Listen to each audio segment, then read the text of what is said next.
Il est l'heure de parler sport, il est en notre compagnie, Guillaume Vanderschag. Bonjour Guillaume. Bonjour Adrien. Le rédacteur en chef de Sprint Magazine va nous parler de football bien sûr avec la Ligue 1, la Coupe de France, les féminines du LOSC également qui jouaient ce week-end. On parlera aussi de basket, de volley, de water-polo et puis de quelques infos. Bref, pour terminer, d'abord donc à la une honneur au LOSC qui a sauvé in extremis le point du match nul hier soir. Ouais, on peut le dire, hein, c'est passé d'un cheveu. Le LOSC est toujours invaincu au stade Pierre-Mauroy, mais que ce fut dur, parce que d'abord ils ont eu du mal un petit peu à s'exprimer, contrairement à d'habitude en première période. Et puis en début de seconde période, ils ont encaissé un but par Oudin. Ils ont donc été menés au score pendant de longues minutes, près de 40 minutes.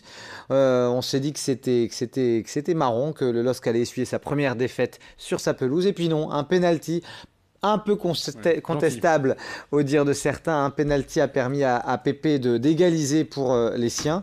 Ça a été un match assez difficile. Et alors il y a eu quelques déceptions. Des joueurs qui vous ont déçu particulièrement? Ouais, clairement, parce que c'est un duo que j'adore habituellement, hein, le Portugais Xheka et puis Mendes. Et là, clairement, ce duo-là n'a pas été à la hauteur. Il a été décevant. Et du coup, forcément, hein, notamment Mendes, Xheka qui a perdu beaucoup de duels d'abord. Et puis Mendes qui a eu du mal à trouver de la profondeur, à trouver les joueurs et à propulser le système offensif lillois vers l'avant. Et du coup, ça s'est vraiment ressenti sur le match. Et puis en défense, ça n'a pas été beaucoup mieux, hein, parce que Fonte et Ballo-Touré ont clairement manqué d'efficacité. D'ailleurs, Ballo-Touré a été un petit peu court. C'est ce qui a permis l'ouverture du score du côté de l'équipe de Reims. Donc voilà, ça a été un match difficile, mais il faut essayer de regarder le verre à moitié plein, parce que Lille est toujours invaincu à domicile. Quand même, Christophe Galtier, en réaction d'après-match, a dénoncé l'attitude suffisante de ces joueurs. Pensez qu'il y avait un peu de ça? Oui, parce que c'est pas l'image qu'ils nous ont habitués, à laquelle ils nous ont habitués cette saison. Donc forcément, Christophe Galtier, c'est quelque chose qu'il ne disait plus la saison dernière. Là, c'est quelque chose qu'il a été obligé de dire, parce que il a pas reconnu son équipe. Je pense que le LOSC a subi un petit peu ce sas de décompression, vous savez, où ils ont rencontré Lyon et puis ils ont réussi à faire quand même un bon match nul face à Lyon. Ils sont allés gagner à Montpellier. Là, face au Stade de Reims, à domicile en plus, on s'attendait à un festival de buts. Il n'en a rien été, et du coup, la frustration pour le coach lillois a été d'autant plus grande. Alors on en est à 17 journées, Lille est quand même toujours très bien placé en championnat. Quel est le bilan qu'on peut tirer quand même de ce début de saison? Le bilan, il reste absolument exceptionnel. Le LOSC est deuxième, hein, derrière le Paris Saint-Germain, même s'il y a d'autres matchs qui n'ont pas été joués ce week-end. Le LOSC a 31 points, ça veut dire quoi? Ça veut dire qu'on n'est pas encore à mi-saison, et ça veut dire que le LOSC est déjà à 10 points du maintien. Et alors je me suis amusé à regarder une stat par rapport à l'année dernière. Je me suis dit à quelle journée les Lillois ont atteint ce nombre de points. Eh bien, la saison dernière, il a fallu attendre la 35e journée pour que le LOSC atteigne la barre des 32 points. Et là, après 17 journées, voilà, et ils sont à 31 points après 17 journées. Donc ça, c'est vraiment bien. Puis seulement 4 défaites, ça veut dire que quand même, le LOSC, c'est une équipe très, très solide dans ce championnat de Ligue 1. Allez, on passe aux féminines du LOSC cette fois. Là, c'est une lourde désillusion, parce qu'elles s'étaient un peu rassurées le week-end dernier, les filles du LOSC.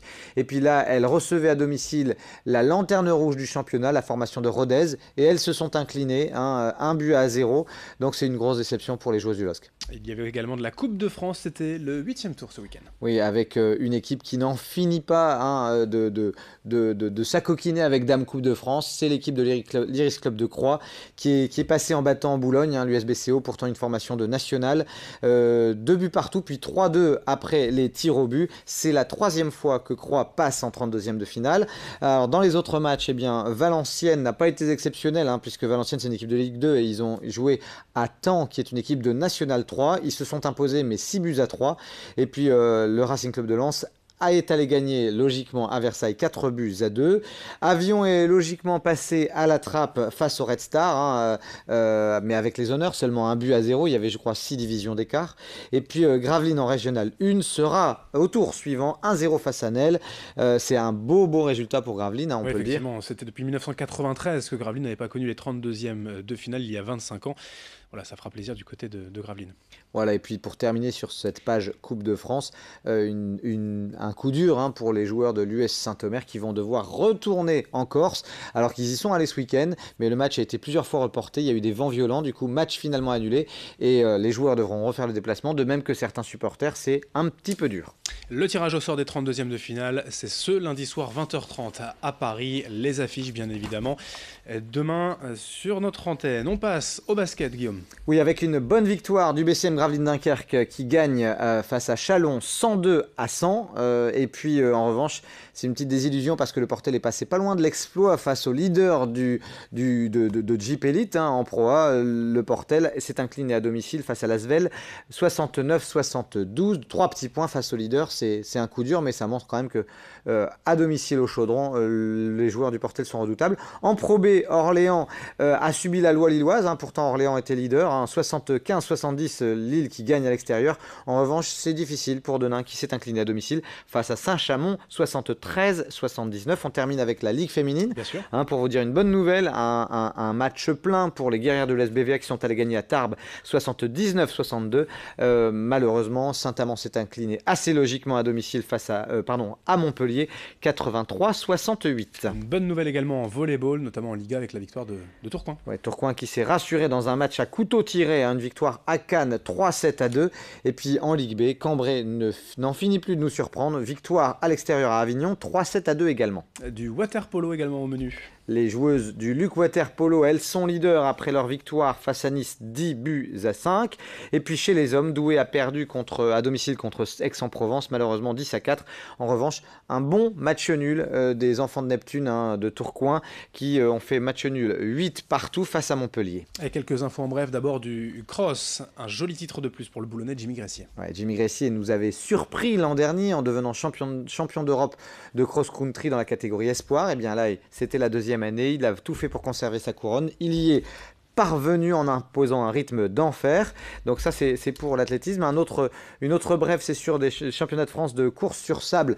Milko Potisek, leader de la course à Osgore, qui l'emporte et qui finalement est déclassé suite au contrôle technique d'après-course. Donc c'est un coup dur pour Milko Potisek. Il reste très bien classé au classement général. Je crois qu'il est deuxième derrière De Wulf. Et puis un petit mot de rugby pour vous dire que les filles du LMRCV se sont un petit peu rassurées à domicile. C'est une saison un peu plus difficile pour elles, on le sait. Il y a eu pas mal de changements à l'intersaison. Eh bien, elles se sont imposées à domicile face à Caen 24-12. Merci Guillaume pour toutes ces infos. Restez en notre compagnie, l'info continue dans un instant. On vous souhaite une bonne semaine, on vous retrouve vendredi pour un nouveau Week-end Sport. Bonne semaine à tous. Merci de votre fidélité.